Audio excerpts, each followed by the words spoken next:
Hello दोस्तों, कैसे हैं आप सभी लोग। आप लोगों का बहुत बहुत स्वागत है मेरे चैनल नायरा रियांश की दुनिया में।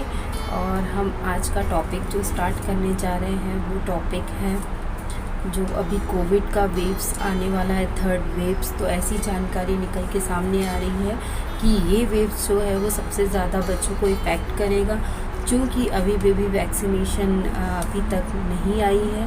अभी बेबी वैक्सीनेशन का ट्रायल स्टार्ट होने वाला है और वेव्स को आने में भी अभी टाइम है, 2-3 महीना अभी हमारे पास है। तो बेटर है कि हम ये समझ लें कि हम बच्चों को किस तरीके से रखें, क्या सावधानियां हम रखें कि ये हमारे बच्चे तक ना पहुँचे। अगर हम बड़े ही सावधानी रखेंगे तो डेफ़िनेटली हम बच्चे को इस कोविड से दूर रख पाएंगे। और अगर इन केस बच्चे को कोविड हो भी जाता है तो हम उसकी कैसे देखभाल करेंगे ये जानेंगे हम इस वीडियो में। तो प्लीज़ दोस्तों ये वीडियो एंड तक देखिएगा, जो आपके लिए काफ़ी हेल्पफुल होने वाला है। तो चलिए दोस्तों करते हैं। पहली बात कि जो वेव्स है वो आने वाली है, ऐसा कहा जा रहा है, और कि वो बच्चों को इफ़ेक्ट करेगी। लेकिन क्योंकि एक टाइमलाइन जो गवर्नमेंट ने जारी कर दी है कि अगस्त तक हम सभी लोग वैक्सीनेशन लगा लें, जिसमें बुज़ुर्ग आते हैं, जिसमें 18+ के लोग आते हैं, तो वो सारे लोगों को वैक्सीनेशन दी जा रही है। तो प्लीज़ आप सब लोग घर में जो भी सदस्य हैं, जो भी सर्वेंट भी हैं, जो आपके यहाँ वर्क करने आती है, जो भी घर में रहता है, वो सारे फैमिली मेम्बर्स वैक्सीनेशन को डन कर लें। लेकिन कुछ लोग इस क्राइटेरिया में नहीं आते हैं, जैसे कि जो प्रेग्नेंट वुमेन है वो, जो 18 से कम एज के हैं वो, और तीसरा वो जो ऑलरेडी कोविड पॉजिटिव हो चुके हैं और उसके बाद उन्हें नेगेटिव हुआ, 3 महीना ना हुआ हो, ऐसे लोगों को वैक्सीनेशन नहीं दे रहे हैं। तो ये थे कि इतने लोगों को वैक्सीनेशन अभी दी जा रही है, तो प्रॉपर अपनी वैक्सीनेशन डन करा लीजिए, ताकि जब तक ये थर्ड वेव्स आए तो हमारे बच्चे सुरक्षित रहेंगे। अगर हम लोग सभी लोग वैक्सीनेशन लगा लेंगे तो डेफिनेटली हमारे बच्चे जो हैं वो थोड़े तो सुरक्षित हो जाएंगे। अब दोस्तों जो सेकंड थिंग की बात आती है वो ये आती है कि बच्चे में मोटापे को लेके। जी हाँ दोस्तों, अगर आपका बेबी ओवरवेट है, मतलब बेबी का एक चार्ट होता है एज के हिसाब से कि उसकी एज के हिसाब से उसका वेट आइडियल है या नहीं, ये आप गूगल में भी चेक कर सकते हैं। बहुत सारे यूट्यूबर्स ने भी जानकारी डाली है इस विषय में कि क्या चार्ट एज का क्या चार्ट होता है कि उस हिसाब से बेबी का वेट होना चाहिए। तो आप चेक कर सकते हैं, अगर वो उससे ऊपर जा रहा है मतलब वो ओवर वेटेड है। तो ये जानकारी भी निकल के आ रही है दोस्तों कि जो बच्चा ओवर वेटेड होगा उसे ये कोविड इफ़ेक्ट करेगा। जी हाँ दोस्तों, उसे ये कोविड इफ़ेक्ट करेगा। तो हमारा बच्चा इससे इफ़ेक्ट ना हो उसके कारण उसके लिए हमें ये करना होगा कि हमें उसकी डाइट में ऐसी चीज़ शामिल करनी होगी जिससे उसका वेट ना बढ़े, बल्कि उसका वेट रिड्यूस हो। और कम से कम दोस्तों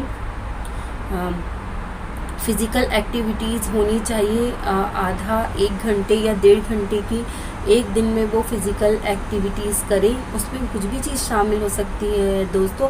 घर के अंदर ही वो रह के फुटबॉल खेल सकता है, बॉल के साथ खेल सकता है, बलून के साथ खेल सकता है। आप जो काम कर रहे हैं उसे वो देख के करते ही हैं बच्चे। ऐसे बहुत सारी चीज़ें हैं फ़िज़िकल एक्टिविटीज़ जो हम उसे घर पे ही करवा सकते हैं, जिसके कारण उसका वेट रिड्यूस होगा और थोड़ा मेंटेन रहेगा। तो इस तरीके से हम कर सकते हैं और उसका वेट ना बढ़े। उसके लिए भी हम जैसे जंक फूड अवॉइड करें, जो पिज़्ज़ा है, बर्गर है, बिस्किट है, ऐसी चीज़ जिससे ओवरवेट बच्चा होता है वो चीज़ हम उसे ना दें, और ऐसी चीज़ें दें जिससे बच्चे का वेट रिड्यूस हो। अब तीसरी जो बात आती है, तीसरा जो टॉपिक आता है दोस्तों वो ये है कि विटामिन डी की कमी होना बच्चों में। जी हाँ दोस्तों, बच्चों में विटामिन डी की कमी होना, जिन बच्चों में पाया गया है, ऐसा सोर्सेस की जानकारी से निकल के बात सामने आ रही है कि जिन बच्चों में विटामिन डी की कमी है इवन जिन बड़ों में भी विटामिन डी की कमी पाई गई है उन्हें ही कोविड ने ज़्यादा इफ़ेक्ट किया है। और जो लोग ऑलरेडी कोरोना पॉजिटिव आए हुए हैं, डॉक्टर्स भी उन्हें विटामिन डी की सप्लीमेंट देते हैं ताकि वो इस कोविड से बाहर निकल सके। जी हाँ दोस्तों, तो हमें करना क्या है कि हमें विटामिन डी के लेवल को बच्चे में बढ़ाए रखना है। ये चीज़ रातों रात नहीं होगी दोस्तों, पर हमारे पास अभी टाइम है।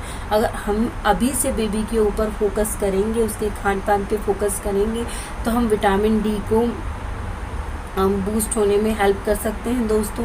क्योंकि दोस्तों इस समय कोरोना है तो बच्चे बाहर ज़्यादा खेलने नहीं जाते हैं, या कुछ जो छोटे बच्चे हैं तो उन्हें तो बिल्कुल भी लेके नहीं जाते हैं। तो आप क्या करिए कि अपनी ही बालकनी में, अपने आंगन में, बरामदे में उसे लेके आधा घंटा 1 घंटा उसे लेके बैठिए दोस्तों। जो सन है वो सबसे अच्छा सोर्स होता है विटामिन डी का।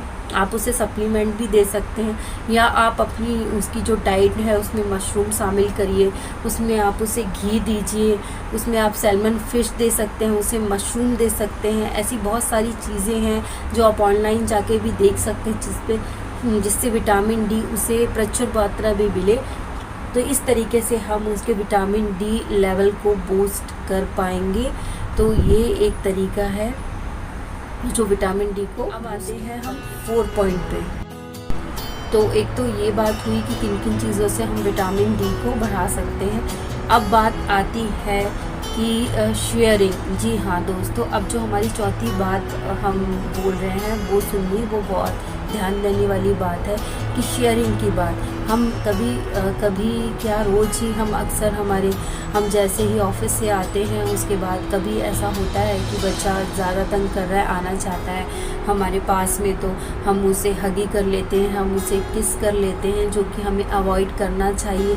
और ज़्यादातर हम क्या करते हैं कि बच्चों को अपने जूठे चम्मच से हमने खाना खिला दिया, जूठी प्लेट में हमने उसे खाना खिला दिया, जूठी गिलास जिस गिलास से हमने पानी पिया हमने उसे वो दे दिया, तो भी इजीली हम कोविड को लेके आते हैं और हमें पता भी नहीं चलता और वो चीज़ हम अपने बच्चे को दे देते हैं।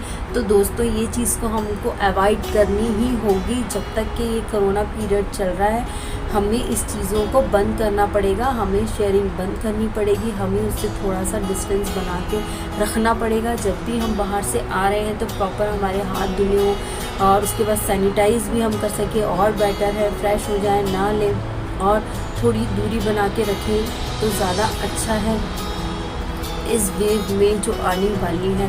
क्योंकि दोस्तों हम ऐसा मान रहे थे कि सेकेंड वेव क्या है, कुछ नहीं होगा, इसमें कुछ नहीं होगा, और हम सोशल डिस्टेंसिंग करना भूल गए थे, हम सैनिटाइज़ करना भूल गए थे, हम मास्क लगाना भूल गए थे। तो हुआ क्या दोस्तों, उल्टा ही हुआ उसका कि ये वेव्स और ख़तरनाक साबित हुई और ना जाने कितने लोगों की जानें गई, जिसमें सबसे ज़्यादा जो थे 30 से 40 के बीच में थे दोस्तों। जी हाँ दोस्तों, इसीलिए कह रही हूँ मैं कि इस चीज़ को आप सिंसियरली लीजिए कि थर्ड वेव अगर ऐसा बोल रहे हैं कि बच्चे के ऊपर इफ़ेक्ट कर सकती है तो डेफिनेटली ऐसा हो सकता है। तो हमें उसके लिए पहले से प्रिपरेशन तो करनी ही होगी। अब बात आती है दोस्तों 5वीं बात, और वो बात ये है, बहुत ध्यान देने वाली बात है ये कि हम उसका इम्यूनिटी पावर कैसे बूस्ट कर सकते हैं। जी हाँ दोस्तों, इम्यूनिटी पावर हम उसकी जो फ़िज़िकल एक्टिविटीज़ है, जी हाँ जैसे मैंने आपको पहले बताया कि फ़िज़िकल एक्टिविटीज़ हम उसकी 1.5 आवर रोज़ की ऐसे रखें कि वो फ़िज़िकल एक्टिविटीज़ को करे ही। और दूसरी बात है उसके खान पान पे हम किस तरीके से ध्यान देते हैं जिससे उसकी इम्यूनिटी बूस्ट हो। जैसे हम उसे कई प्रकार की दालें दे सकते हैं, चने दे सकते हैं, राजमा दे सकते हैं, और वो हुआ लाल भाजी जो आती है, शकरकंद दे सकते हैं। ऐसी बहुत सारी चीज़ें हैं दोस्तों जिससे इम्यूनिटी पावर बूस्ट होता है। बादाम दे सकते हैं, ड्राई फ्रूट्स दे सकते हैं, थोड़ा सा लिक्विड फॉर्म बना के उसका शेक बना के, ऐसी बहुत सारी चीज़ें हम कर सकते हैं बच्चे को जिसमें इम्यूनिटी पावर को बूस्ट करने में हेल्प मिले। जी हाँ दोस्तों, तो हम ये चीज़ करके भी कोविड को काफ़ी हद तक कम कर सकते हैं कि वो हमारे बच्चे तक ना पहुँचे। फिर छठी बात आती है दोस्तों कि हम बच्चे को वैक्सीनेशन, जो बेबी बॉर्न होता है उसी समय से वैक्सीनेशन हम लगाते हैं। ये वीडियो मैंने पहले भी अपनी एक शेयर करी है, इसके ऊपर आप उसको देख सकते हैं। तो वैक्सीनेशन जो है मंथ बाय मंथ जब लगना होता है बच्चे को, तो वो वैक्सीनेशन उसे डन करवा दें आप। उसकी वैक्सीनेशन कोई भी स्किप ना हो, लेट ना हो, क्योंकि इससे उसको कोई भी डिसीज़ हो सकती है वैक्सीनेशन ना लगे तो। अगर हम वो वैक्सीन लगवा देते हैं उसकी, जो 10 साल तक भी चलती है, 5 साल, 10 साल और उसके पहले 18 मंथ तक जो चलती है वैक्सीनेशन, अगर हम सारी प्रॉपर टाइम पे डन करवा लेंगे दोस्तों, तो भी हम काफ़ी हद तक कोविड को होने से उसे रोक सकें। और दोस्तों एक जो सबसे बड़ा मिथ है वो ये कि जो मदर है कोविड पॉजिटिव, क्या वो बच्चे को ब्रेस्ट फीडिंग करवा सकती है? जी हाँ दोस्तों, वो बच्चे को ब्रेस्ट फीडिंग करवा सकती है। इवन ये तो बहुत ज़रूरी है,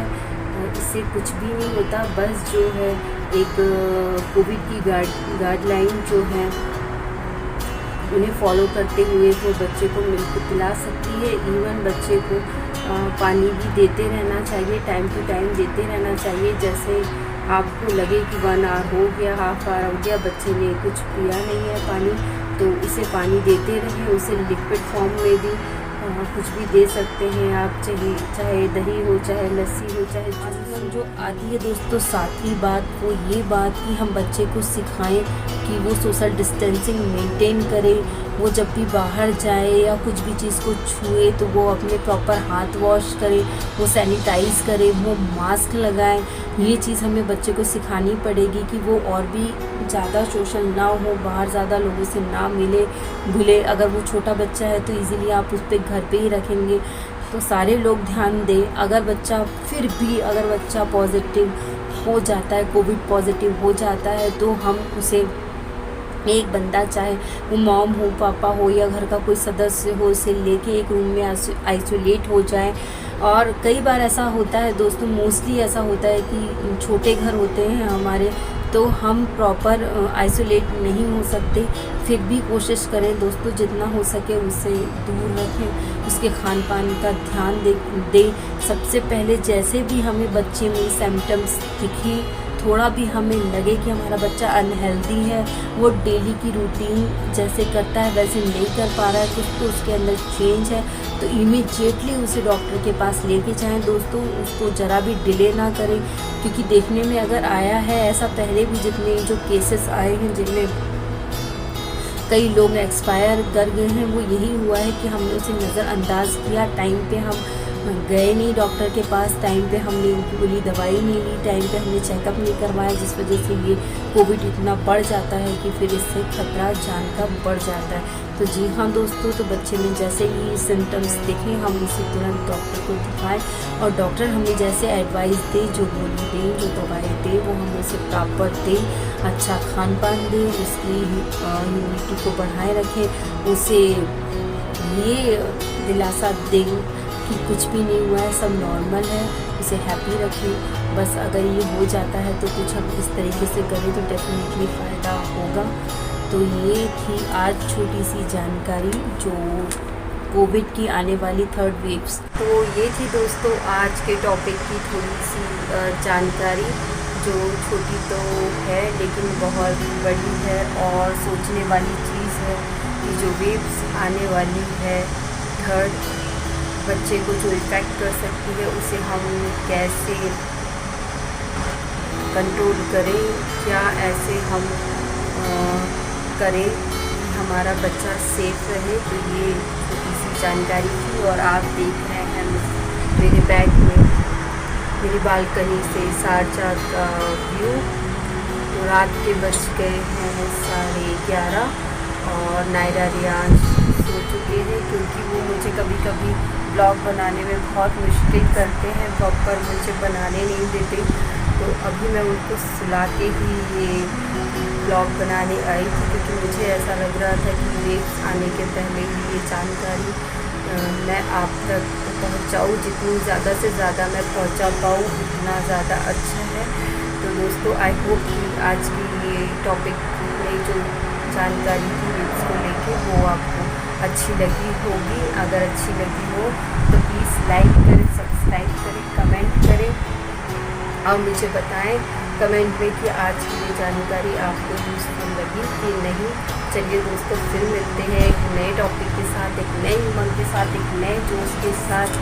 तब तक के लिए दीजिए निशा को इजाज़त। Good night, take care, bye bye. Hello दोस्तों, हमारे इस चैनल को सब्सक्राइब करने के लिए यहाँ क्लिक कीजिए।